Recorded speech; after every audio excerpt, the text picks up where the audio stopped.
The feeling of being overwhelmed or unable to cope with mental and emotional pressure is stress. Stress is our body's response to pressure. Many different situations or life events can cause stress. Sometimes the stress response can be useful. It can help us push through fear or pain. However, too much stress can cause negative effects. Long term, this can affect our physical and mental health. As per the result of large-scale survey conducted across India in 2019, young adults between the age of 20 and 29 years of both genders were the most stressed in the country. The major cause of high-level stress among young people are peer pressure, pressure to succeed in academics or work, and irregular routine. 50% of Indian professionals have reported that an uncertain future is their topmost source of stress, as was revealed in a recently concluded survey by the Seventh Pole, a boutique HR and well-being firm. Every year, the world celebrates International Stress Awareness Week from 1st to 5th November. The day encourages people to sit back, unwind, and embrace peace. Awareness about this becomes even more significant this year due to the tough times people across the world have gone through in the COVID-19 outbreak. We at Medicircle are conducting International Stress Awareness Week series wherein we will be featuring experts in this field to understand and create more awareness about the effects of stress. Hello, I'm Aprajita Mehra, and today our guest for the talk is Dr. Kiran Kumar. Dr. Kiran Kumar is a director at the Nirvana Center, Bangalore. He's also professor of psychiatry at Vaidehi Institute of Medical Sciences and Research Center, Bangalore. He's a founding member of Minds United Trust for Humanity and Health Sciences. He's an editor of book titled Glimpses of Psychiatry for Medical Students and Practitioners. He is associated with Indian Psychiatric Society and Indian Association of Private Psychiatry as a life member and honorary secretary, respectively. It is our privilege and honor to host you today on Dr. Speak. Welcome to Medicircle, Dr. Kiran Kumar. How are you, sir? Thank you, ma'am. Thank you for the introduction. I'm doing well, wonderfully well. Thank you. All right, sir. So to begin with this interview, my first question that I'm going to pose today is, are children nowadays more prone to stress than adults?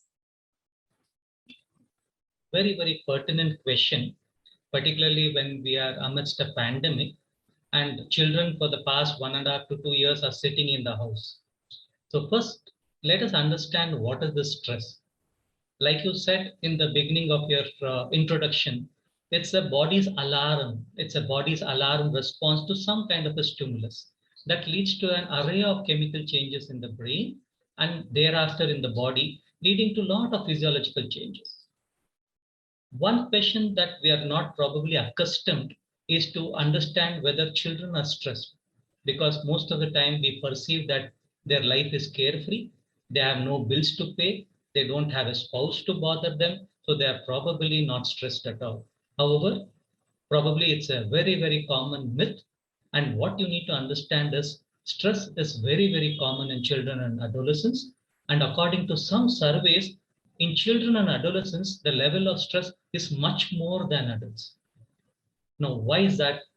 You need to understand that the child can undergo stress even before it is born, that is in utero, because of various changes in the maternal system. Thereafter, a lot of factors, particularly factors like isolation, factors like poverty, academic factors, substance use among parents of these children, marital discord among them, and current situations, disasters, be it war, like we have been seeing in Afghanistan, or the pandemic which has taken over the world, are all stressful. A common factor that we say is a stressful child grows into a stressful adult. So a lot of childhood adversities and stress associated with it leads to enormous malformations of the anatomical system in the brain, leads to a lot of problems into adulthood. So the answer to your question is stress is definitely almost equal or sometimes more in children and adolescents compared to adults. Now that we think about it, it's actually so true. kids are at such a sensitive state. They are so vulnerable to everything external exposed to them. And we might Yes. not realize it, ourselves, but they are going through so much inside their small brains and their small hearts that they have. So naturally, it's going to affect them. So, sir, my second question to you would be, can stress affect our body's well being? And this applies to everyone. Yes.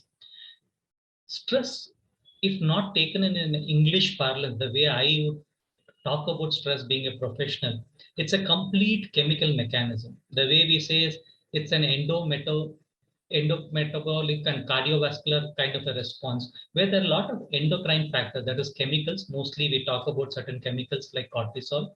We talk about metabolic response, like whenever a patient is stressed out, a lot of them you see that they put on weight. Okay. A lot of them you see that their sleep goes for a toss, their appetite goes for a toss. And there are a lot of metabolic changes that occurs in the body. So we are just not talking about a simple cause and effect relationship.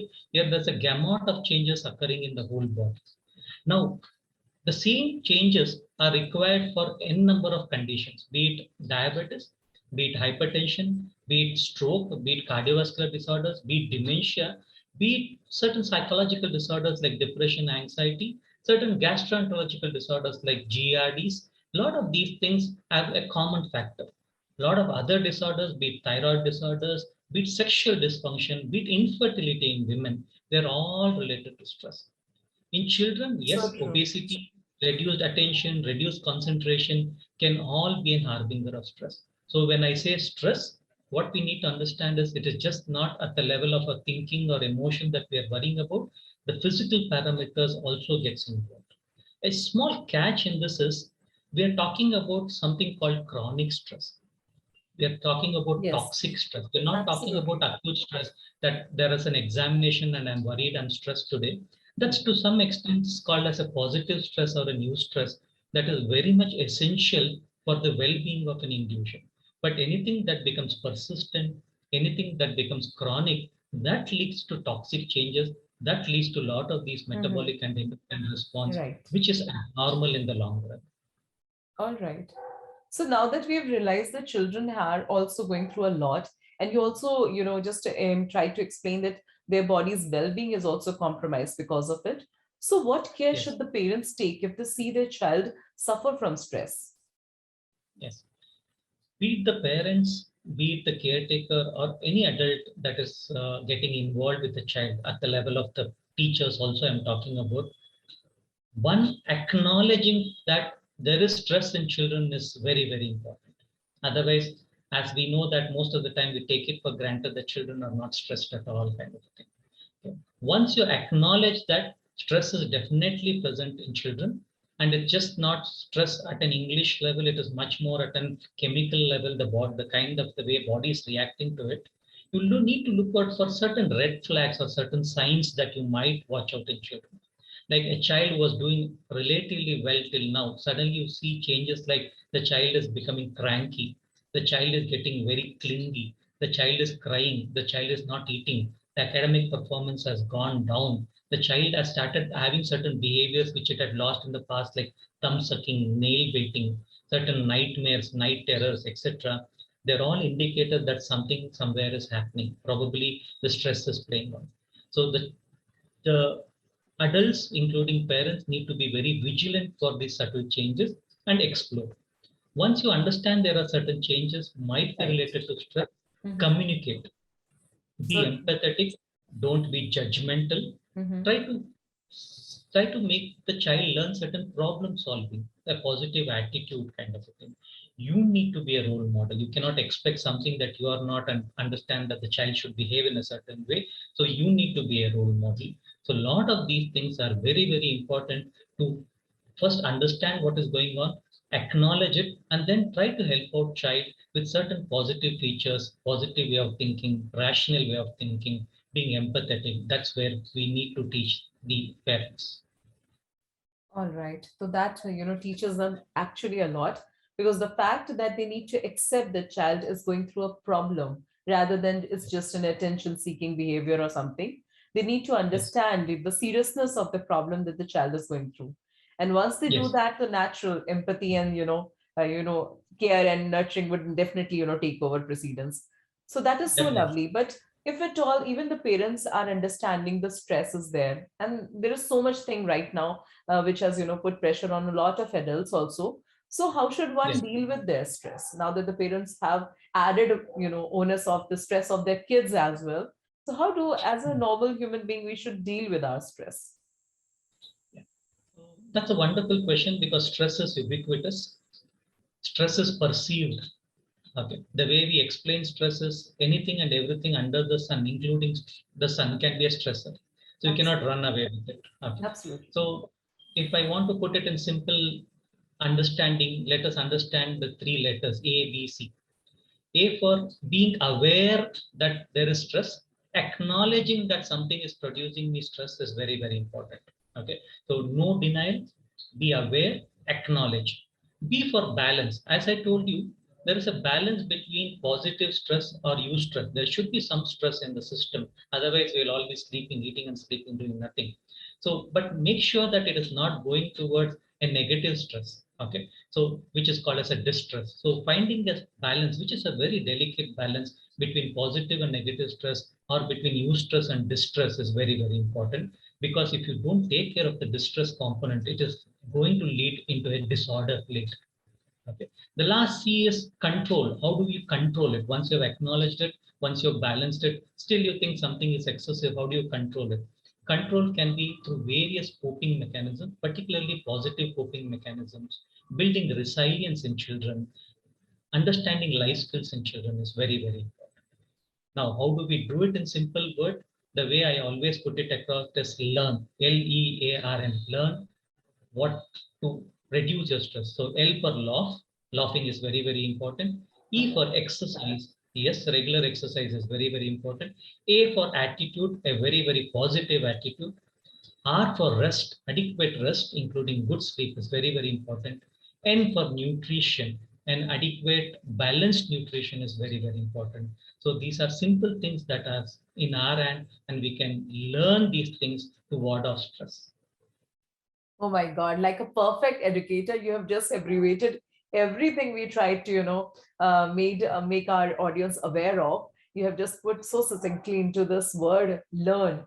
And ideally, everyone, watching this video would be so, so excited to understand this. It's such a simple thing. And you have just, summarized everything that we wanted to achieve through this interview from this word itself.